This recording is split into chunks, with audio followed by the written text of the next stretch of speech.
Okay, so today we're going to be talking about Tiger. Tiger is an interesting monster because it has two different builds, one power and one intelligence. And while they differ a little bit in hard mode than they do in vanilla, we'll go over those differences, and then we'll talk about what Tiger excels at and what its weaknesses are. And the reason that it has two specific builds is that one of them excels in things that the other does not. Right now we've got Power Tiger. This is the exact same build from yesterday with the ape that we were taking a look at. Combination was not a good move in the base game, and it's better in HM. But the thing is that in this slot you've got Charge, which is... Oops.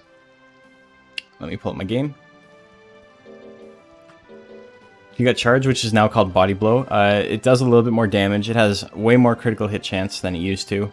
Costs the same amount. It's just a straight buff. And in that same slot, we've also got Stab. And Stab is really the only damage dealing move that a Power Tiger has. All of its other moves, for the most part, are very accurate. You got Roll Assault, which is extremely accurate move with really high crit chance, but doesn't do much damage.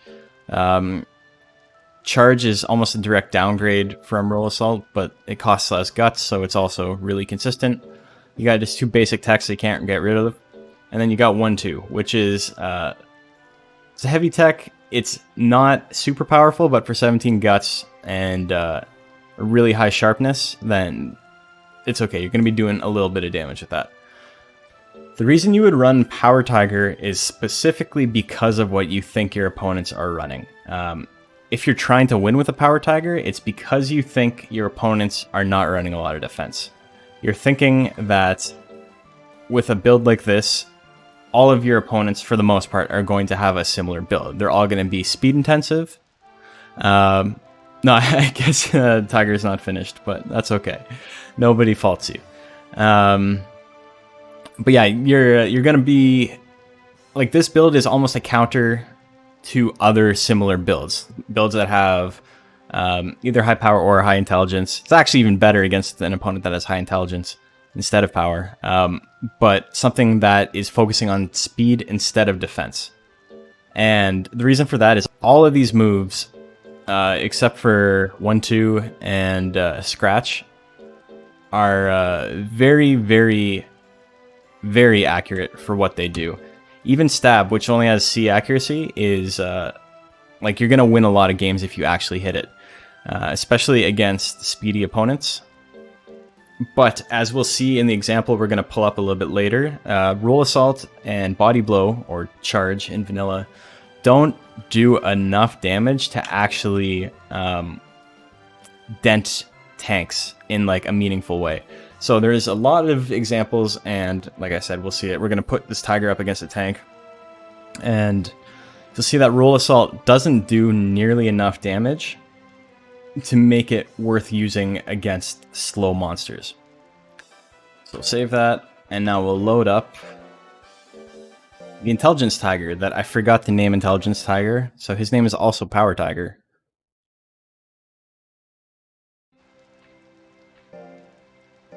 So here's Intelligence Tiger. It's almost the exact same thing. Intelligence Tiger is a monster, in my opinion, that can run a tank build over a speed build. I think speed is still better, as it is in most cases against most monsters, but you can run full defense investment and no speed investment, make the Tiger super tanky, and do well with it. And the reason for that is the moves it has are much more consistent with their damage output, and while they're not as accurate, this is a type of build that would destroy a tank. Anything that has no speed investment is going to have an extremely hard time against this build. Even on the moves that don't do a ton of damage, like Paralyze and Shock, like, Shock does almost no damage. It's one of the most expensive guts cost to force moves in the game, even in hard mode. But the reason you use it is not do a ton of damage. It's to be an annoying little like chip damage attack. And with Tiger's insane guts rate, it really helps out. And then Paralyze is kind of similar, except it does a lot more withering. And for 26 guts, a B hit percent chance, you're essentially looking at 99% chance on all of these moves. But if your opponent has even a little bit of speed, it's not going to matter. You got Ice Bomb. Ice Bomb hasn't changed a whole lot from vanilla. I don't know if it's changed at all. Al, let me know. But Ice Bomb, with its absolutely insane level of sharpness, it's got like an incredible critical hit chance. It almost always does double the amount of damage that it's supposed to do. So for 15 guts, it's kind of... oops. It's the exact same move since it was the best move it had. Yeah, exactly. You're almost doing double damage every single time you use it. So for 15 guts, it has an insane amount of damage output. And to kind of mitigate that, it doesn't do any withering. Because if it did what it did for 15 guts and also withered, you're looking at like Metal Nur straight level damage and withering output. Blizzard and Roar are your main instant win moves. I'll show you that. Roar has an incredible amount of withering in this game. It may be the strongest withering move in the game. I'm not sure if it is. I don't remember the exact number on it now. Raki's Explosion and like Death Final and stuff are still more, I think. But this move is a lot less gimmicky than those. And then Blizzard is more of a damage dealing move that also has an insane critical hit rate. I think it's bumped up to 40 in HM or something insane like that. So with max fame, you got a 50% chance to crit on a 4C move that only costs 32 guts. I don't actually have any fame on either of these, so we may see less crits than we normally would, but they exist to show you the dichotomy of how a very similar monster with a very similar stat outline can be counterpicked by another monster. So we'll save this bad boy. Make sure I don't save over the same state. That would suck. That would ruin the entire lesson. And I'd be screwing around with Game Shark for another 20 minutes. But yeah, we are going to watch a couple of battles right now. So the first opponent I have for them to run up against is Bastille. And Bastille is an arrowhead I raised. It's not very good. And one of the big reasons it's not very good is that it's an arrowhead. An arrowhead's just not very good in general. But it's also a tank arrowhead. Because it doesn't have a very good guts rate, it's not advised to run a defensive build, because as we'll see later, if you get hit, sometimes it's impossible to come back. This monster has a couple of like leftover points. There's a couple of 629s a Lamau just because I had leftover points for this stat cap. I didn't have anything else I needed to put them in. The additional 38 points I needed, or I had left over, wouldn't have done anything if I put them in speed. So that's why the build is the way it is. Defense is maxed, speed is like 400, and even with a little bit of speed, you're going to see how accurate these moves are. 99%. So let's hit with the Roll Assault right off the bat. That's a critical hit. That did 120 damage on a critical hit, and now I'm behind 20 guts.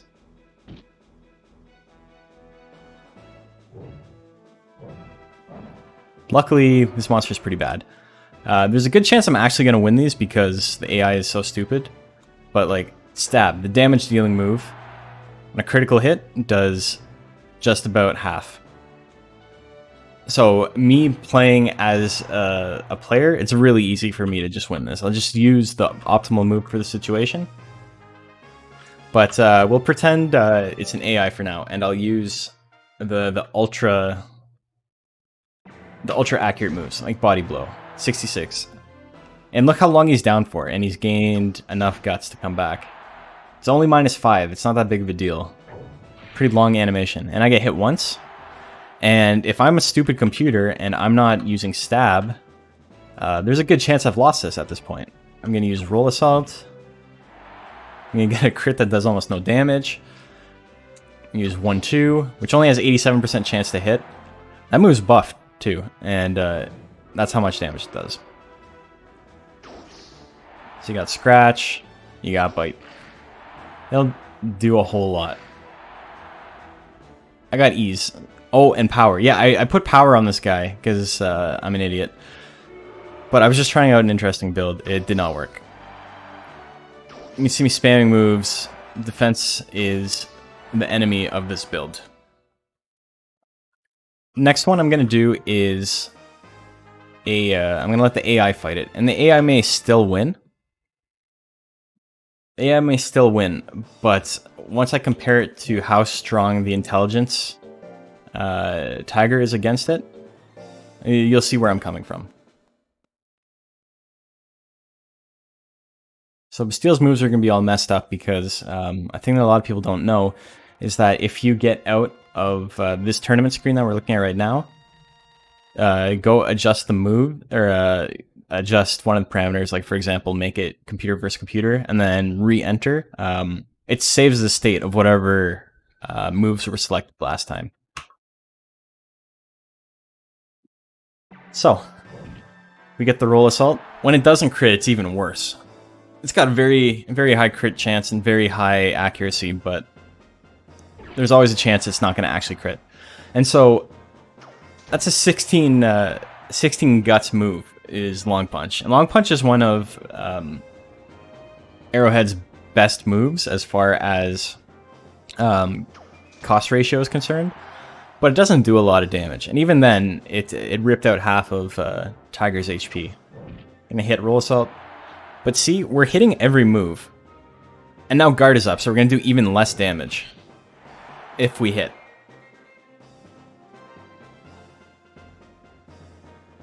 Oh, we see a stab. The AI decided to do the thing. Arrowhead has enough guts it can attack if it wants. We don't know if it wants to. Oh, there's a jumping, and that's it, yeah. So we saw Tiger hit like 7 or 8 times, and it just was not enough to keep up. So Power Tiger is very good against speedy builds. We'll put it up against a speedy monster a little bit later. Right now, we are going to do the Intelligence Tiger, which is still named Power Tiger, just to be confusing. Okay, so I got all my moves now. We're gonna swap them all over. Doesn't matter how slow I'm going. This literally does not matter. Because as we're gonna see, nothing I can't edit out in post, yeah. Okay, so Ice Bomb, that's your main damage dealer. That wasn't a crit. But we're gonna hit with Roar, and the game is now over. I'm just gonna sit here. Because I can. And as you can see, all these moves are still insanely accurate. It's almost guaranteed every single hit is going to work. We can do Blizzard if we wanted the KO. Roar is actually not the KO move. Roar is the lower your opponent's guts. Yeah, and now the opponent can't attack again. Like, he just does not have a high enough guts regen to ever attack again. So I got my hit, and then it's game over.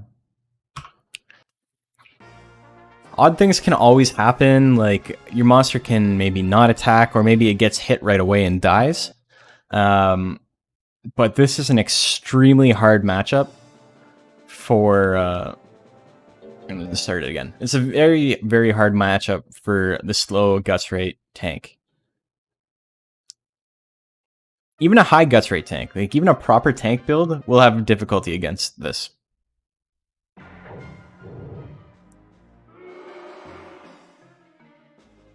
We're gonna do some more withering stuff. So Bolt's the weakest attack I got. And we'll just sit here. And the game is now over. If you're a computer player against a human player, you have no hope against the human. There's just nothing you can do. I could have ended the battle already. I'm just toying with him. He's getting pretty close to 45. Might want to put a damper on that. Oh, he's got guard up. What am I going to do? What can I do? Maybe a lightning again. And at that point, yeah, GG. So if the monster can't dodge, Intelligence Tiger does a really good job. None of its moves are particularly accurate, but at a state like this, it barely matters. The only reason that Roar only had 87% chance to hit is because the opponent had 400-ish speed. So I'm going to control the Tiger this time, and we'll see how easy this is. Even at max speed, I have a 79% hit rate with Roll Assault.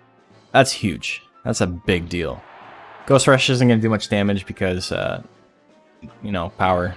Ghost isn't raised in power. Astonishment is a pretty good move. Oh yeah, I haven't even talked about it, but I'm using Tiger Pixie because it's the best Tiger. As we spoke about yesterday, the fastest Guts Rate monster within a breed is almost always the best. There's very little reason to use anything else if you're trying to be competitive. Okay, so I procced Anger. And we're just gonna spam these accurate attacks. And never gonna miss. 94 because he's in Anger. And I think he's still in Anger. Oh, he misses the 88. But I hit the 63. The one thing that a monster with high speed has to worry about is a monster with extremely high accuracy on everything. And at this point, it barely matters how much damage the moves actually do. Like, it's kind of pathetic that with max power versus something with 350 power and 1 defense, I'm only doing like 400 damage on a crit. But when they only have 1,000 life max, you only need to hit twice. I'm going to let the AI go at it just after this, but we'll see. It's not going to change much. In this situation, you probably wouldn't use Stab. Stab would be, I'm losing, and I need to come from behind victory. Yeah, Toy Hammer's not going to do anything. But if it does hit, it's almost lights out immediately.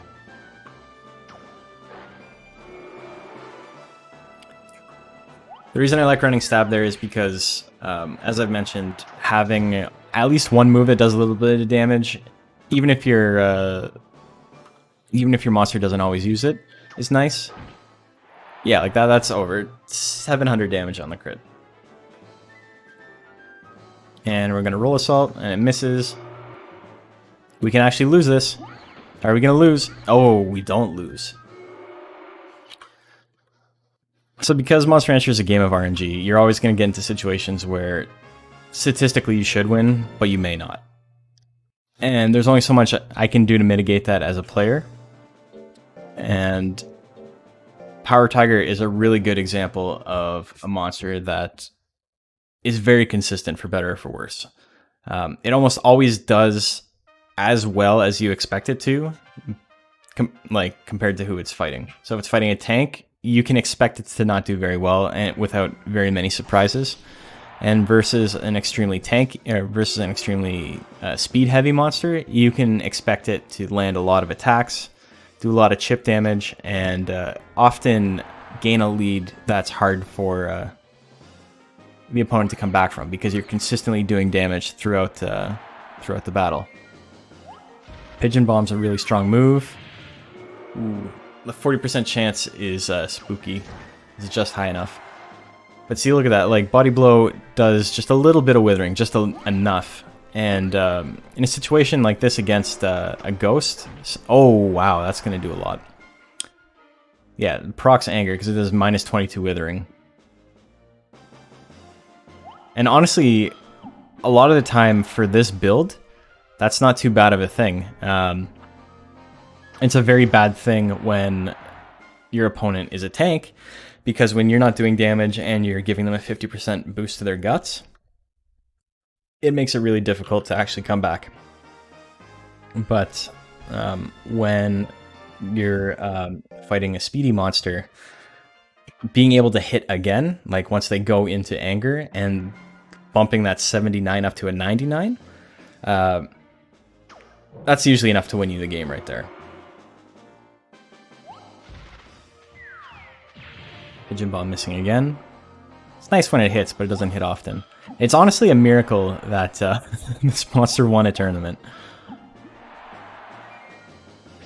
We'll chalk that one up to luck. Intelligence Ghost isn't particularly powerful. It's another type of monster like Plant that benefits a lot from having a human-controlled player. Or a human-controlled player. a player. A human controller. There's not another person controlling the player. Power Ghost is arguably more consistent, but the problem with Power Ghost is that it's only got moves in 2 slots, and they're both, I don't know, like Toy Hammer, you can see how long that animation is, right? Even at max power, that doesn't do a lot of damage, and it doesn't do any withering, and it wastes a lot of time. Okay, so yeah, you can see this weird tiger that I just made out of, like, for the sake of a lesson plan is beating a tournament entry winner with a higher stat cap than the tiger itself. Bite and Scratch, not very good moves. They're actually pretty terrible basic techs. But you can't really get rid of them, unfortunately, unless the tournament calls for it. So Tiger has essentially 1 dead slot with Bite. It does have the ability to chain attacks over and over again, kind of like we're seeing right now. And Bite and Scratch are good for that. If you're in a lead and the clock is running down, some of the time you'll get lucky and your Tiger will just run down the clock. It happens in rank E occasionally. You'll see the opponent do it. It's not a tactic that's out of the realm of possibilities. But yeah, this Tiger is consistently winning against a monster that's arguably better than it because it's sort of a counterpick. Because speed is so much better than defense for a vast margin of monsters, I suspect that Power Tiger is better than Intelligence Tiger, just as far as the meta goes and like relevant matchups. Though I would say that the stuff that Intelligence Tiger counterpicks is much, much stronger than the stuff that Power Tiger counterpicks. So if you're going into a tournament and you take a look at the character list and you see there's a lot of like dragons and, I don't know, a Zilla and an ape and this and that, Intelligence Tiger may do really well. You just have to worry about those first 2 slots and the fact that the intelligence moves you have there, while powerful against tanks, are covering up Scratch and Bite, which even as power moves are not very good. So against a tank with 1 power, you're going to be doing 1 damage every single time.